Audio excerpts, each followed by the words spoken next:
بیا فکر کن هر روز تولدته، یکی تو آینه لایق تشکرته، میرسی به هر چی تو تصورته، قهرمان هر کی فقط خودشه، چیزی که دلیل تحولته، دل پاکته و طرز تفکرته، پس به زندگی تنوع بده، تو پادشاهی و دنیا قلمروته. خودتو دوست داشته باش، تو سرت کلی پلن توپ داشته باش، یه وایب خوب داشته باش، واسه دنیا و آدماش سود داشته باش.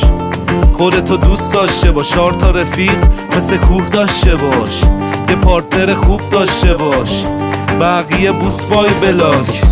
دیدی رفیق، دیدی رسید نوبت ما، میبینمت اون بالاها، سخته ولی شیرین آخر راه. مرسی خدا، مرسی خدا، مرسی خدا.